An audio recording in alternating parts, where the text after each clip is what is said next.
बबलू बागी। अरे ए बगिया का हो दादा, का इतना चिल्लाता, का हो गई? अरे चलिए करहन खराब हो गइल बा। हमके समझ में नहीं आवत, खोल के बोलो। उए समय तेल नइखे पेरत, उ त खेल करता।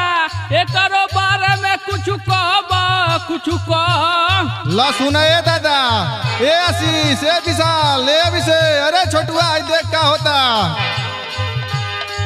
भोरे उठे चक्की चलावे, जाई बुनाही गेहूं पिसावे, तेरे ला सरसों तेल मायरे हम ना जाइब चौकी चलिया करे लागी खेल मायरे।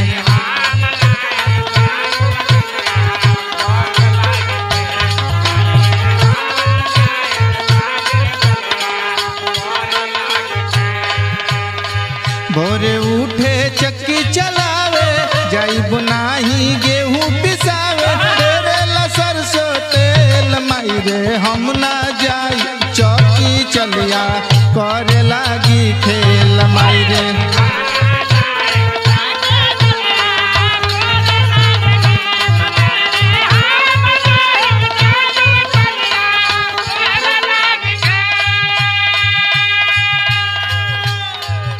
अरे प्रधानो जी से कुछ कहबा कि नहीं?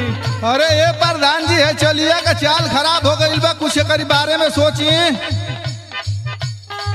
लेला ना पिसाई हमसे जरती न काटेला,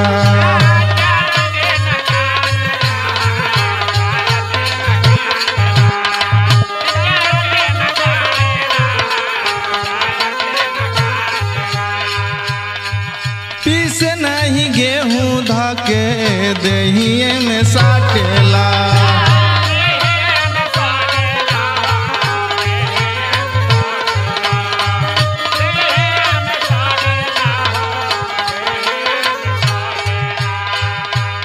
अरे चुमू की करोना है भैया। लेला ना पिसाई हमसे जरती न काटेला, पीस नहीं गेहूं धाके दहिए में साटेला।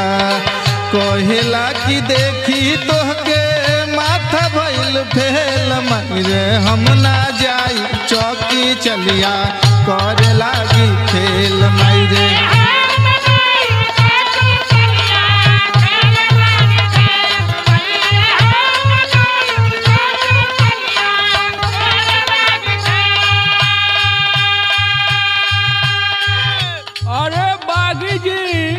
परशुराम भैया संग संग मुर्गा भौरी खात रहन, उनहु से कह कि समझावे। ठीक बा दादा, ठीक बा, प्रयास करो तनी। जोखे नहीं आटा काटा हमके निहारला,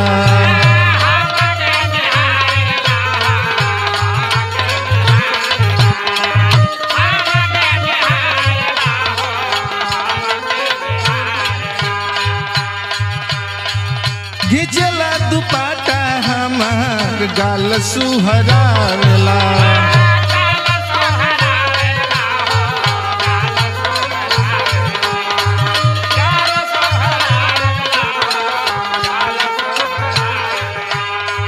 जोखे नहीं हटा काटा हमके निहारेला, घिचला दुपट्टा हमार गाल सुहरावेला।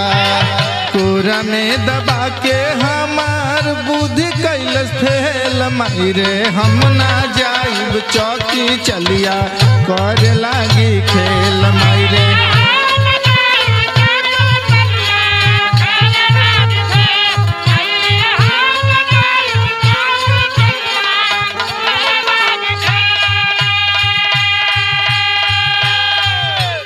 अरे बागी जी, गांव के लोगन से कुछ कहल कि नहीं?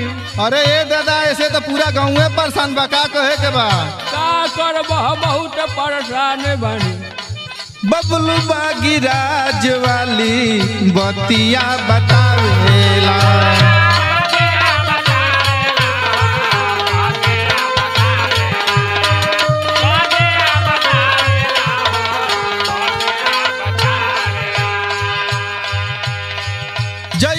जानी चौकी भास्कर बड़ा समझावेला।